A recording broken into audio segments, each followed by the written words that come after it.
and I thought I would give everybody a special behind the scenes look at kind of what I deal with on a daily basis, what I do on the channel, maybe a little overview on some of the board games I've got, and you can kind of get an idea of what I'm working on and trying to figure out.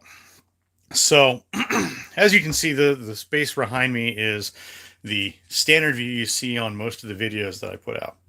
So let's take a quick look at some of the videos we've got going on around here. Let's take a look here. Starting off with one of my favorites, which I've done a video on, which is Fireball Island. Fireball Island is one of my favorite games. I'm the original owner of this particular copy, as it was too large to store anywhere in my parents' house, so it kind of stayed behind my closet. And when I moved out, I found it and it went with me. So we've got a lot of different games in the closet collection. A lot of them, as you can see, are games that I've covered. So Garfield, James Bond. There are a few games in here that I have yet to cover, which I will get to those. So you can see we got some Star Flux, Firefly Flux. So a couple things about some of these games. Garfield I grew up with. I got Combat, which is a board game from the 60s based on the World War II Vic Morrow TV show. I got that because my dad was an avid Combat fan. That game has kind of special meaning to me because I spent a lot of time growing up with my dad watching Combat, Stratego. My dad was a avid fan of Stratego, and I played a lot of Stratego as a kid, so those have special meaning to me. All the King's Men is kind of surviving from my childhood, as you can see the damage box. And then we've got a few others down here, which you don't normally get to see because generally the chair is in the way. But I figured, what the heck, we'll go through them today. So I've got standard, Ticker Car Ride, Mall of Horror, Pandemic, things of that nature. But then I've got the Sinking of the Titanic board game, Monsters Ravage America from Avalon Hill, the original Conquest, which that is the Bench personal edition that was put out. And then I've got a lot of the Milton Bradley Game Master games, Conquest of the Empire, Fortress America, with lovely Saddam Hussein on the cover. Axis and Allies, the original Shogun before they got sued and had to change it to Samurai Swords, Screaming Eagle, 13 Dead End Drive, Enemy Agent, Bermuda Triangle, and I've got several other games here. Again, some from my childhood. Excuse me. Like Raise the Titanic, which is a rare Hoyle game where you actually have to raise the ship back up off the ocean floor, and it has metal weights kind of holding it down. I've got, let's see, the version of Risk that I grew up on, the one from the 80s, which I will be going over Risk at some point. A bunch of different fluxes. And then I've been asked about these. So these Wood Edition games here are the Vintage Games series. Vintage Games are a set of games that were released in Target in the early 2000s. Excuse me. The first set you can always tell because they've got these rounded edges on them, whereas the later ones are flat. So you can kind of see the difference on them. And they kind of have that darker polish to them. But they're basically reissue games from the standard games, Milton Bradley, Parker Brothers. So I've got most of them. As you can see, I still have Jenga still in its factory wrap, which eventually one of these days I'll get around to opening it. But not anytime soon. So all the pieces are made out of mahogany. Then I've got a bunch of Avalon Hill games, and even some of the other oddballs down below, which one of my personal favorites is the Star Trek Klingon Challenge board game, which is a VCR videotape. which I've got the videotape converted over to a DVD so it's playable. Skirmish, Masterpiece, Who's It? The original Survive from Parker Brothers in the 80s. And then I've got, let's see here, Scotland Yard, Shadow Lords, Mall Madness, which Mall Madness kind of picked it up just for the channel. It's not a game I go out and play, but I figured, I should add it to the channel. And then some of the other interesting games I've picked up over the years. So Sail Ho, Calling All Cars, which I've done episodes on those. I picked up Lionheart during Pacificon that I went to. I've picked up several Avalon Hill board games, which again are coming to the channel.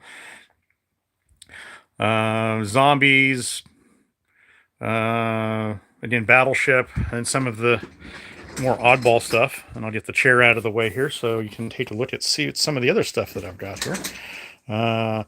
For whatever reason, Master and Commander actually put out a board game, which I will go over that at some point. The fifth game for the Game Master series, which is Broadside and Boarding Parties, which is a 2-player game, versus the other 4, which are multiplayer games. I've got several other smaller games down here, including my Game of Supremacy with a lot of its expansions. You can hear my dog Charlie barking in the background. So, Omega Virus,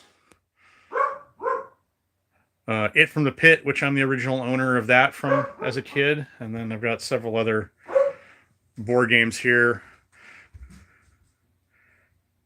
And let's see here. I've got the Mad Magazine card game. I've got Dark World, Colditz, Jurassic Park, and then we kind of get into my newer stuff, which I don't know. Some of these I might put on the channel someday. I don't know.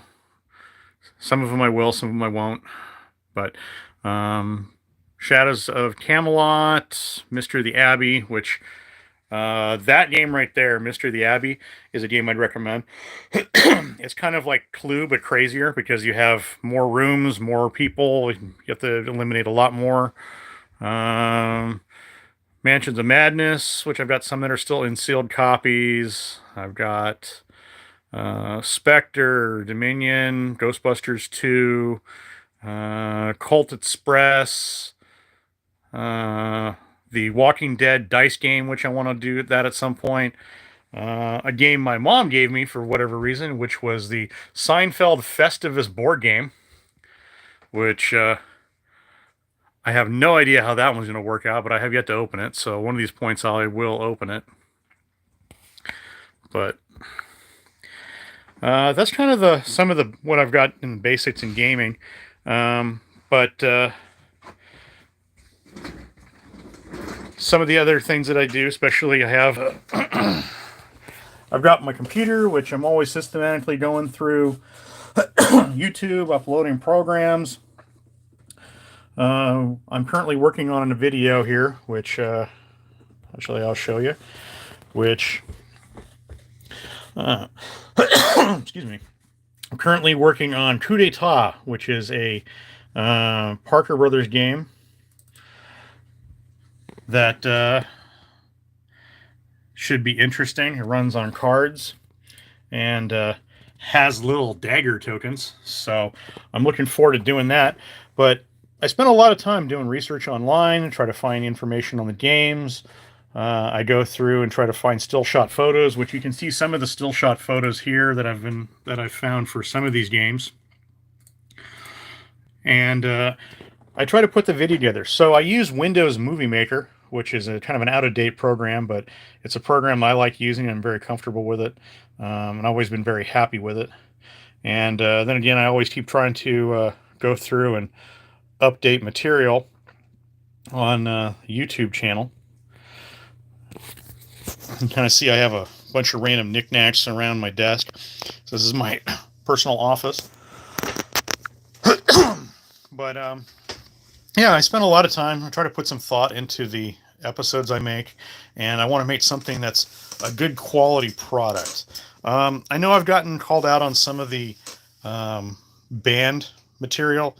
The band material is a little bit different. It's not like a standard YouTube video that I put out. It's kind of, I put it on YouTube as well because gaming, I'm trying to bring different audiences in it, and my wife got me to go onto TikTok. So I load those onto TikTok because you can only put like 1-minute videos on there.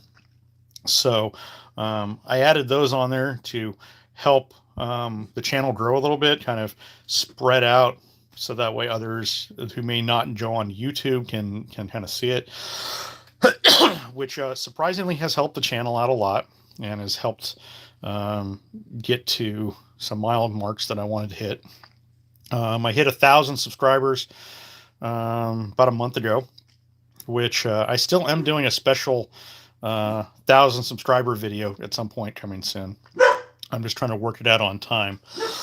But it's I want to do something really fun for that, and I want to make sure it's not going to be quick and something cheap. I want to have a very good time with it. So I'm trying to put some thought into what I'm doing. As you may have seen, like I said, I do a lot of computer work on here. I try to do a lot of structured work, especially on the a lot of the games that I have, and try to make sure that I put a quality product out. Pardon me. But some of the banned games have been called out that they're not really instructional, which I try to put information into them. I mean, it's a minute long, so or less, so they're quick. So I try to put some information in them, at least kind of where the game comes from, why it has issues, a story with it. You know, like when I did Subway Vigilante, of the whole subway shooting incident that caused problems, or Bombshell, because it got banned because of the politicized death of a bomb disposal agent. I try to put a little bit of context or the reason why things happen. And sometimes it works out, sometimes it doesn't. But those particular videos aren't my main focus. I use them to try to go over a topic really quickly. But again, I try to do it in a very tight time frame, because TikTok doesn't allow you to do stuff like that. But I try to make sure the stuff I put on YouTube and to the audience here, that they have a really good time with the product. Let's see. I do have a couple other things here. Let's see. Which you'll actually get to meet my little best friend, Mr. Charles. This is my dog, Charlie. Sometimes you can hear him barking in the background of my videos. And yeah, he's my best friend. And then I got a couple other games that I've recently added. So I've got Mr. Bacon's Big Adventure. I've got Can't Stop, Storm Chasers, and the Silicon Valley board game, which those are coming at some point. And then a bunch of my RPG books, which I've got a lot of Vampire the Requiem and a few others, including Werewolf of the Wild West. I'm trying to figure out how to incorporate that into videos, but because it's a lot of material, but I want to do it well. So, but that's kind of a quick behind the scenes of what I do and what I've got going on, and a little bit of what I'm dealing with, because I do a lot of this out of my home office. It's kind of a hobby that I'm trying to do more with. So, you know, if anyone ever has questions about any of the games I have, or have requests or anything, please send them to me. I'm more than happy to do that. The next season, which starting in March, is I'm going to start with the actual request list, which I'll show you. I've actually got a listing here on my computer, which actually has the list of requests and whether I've actually have the game yet or not. So, which actually I've got to update this. But yeah, I've got most of these games, and I'm in the progress of trying to make sure I get them all done. Because again, I do take your game requests seriously, and I want to make sure that they get done correctly. So please keep sending me game requests. I'm on eBay all the time. I'm on Facebook Marketplace. I hit estate sales and garage sales. Surprisingly, I find stuff in weird places, so I try to pick it up, especially if you've requested it. A couple things I've had to dig out of storage, which I've done. So, but I've got a lot of board games. I've got a lot of friends in our gaming group that have board games, so they may have something that you may have requested, which I'm going to try to get that stuff done. Stay tuned to later today. I am going to do another live stream for this evening. Me and my buddy Steven should be doing some more gaming. Hopefully another dust round, which I'm really looking forward to inflicting the my mortar and Tesla heavy weapon platform on him, and we'll see how that works out. So I've been looking forward to that for a while. So that should be later this evening. But if anyone ever has any questions on anything I'm working on, or have suggestions or anything like that, please feel free, send them to me. I'm always happy to hear them out, answer questions, add more stuff to the channel if I can. If there's something you really, really want to see, I can add it. But I know I wanted to give you guys at least a little look at what I'm working on. Again, I have more than just this that I deal with, but this is just kind of my home office where I try to get projects done. And so I'll end it here, and hopefully at least this gave you a little bit of an insight of what I'm doing, how I'm doing, and why I'm doing things. And looking forward to seeing you later for the next live playthrough. So until then, have a great gaming day.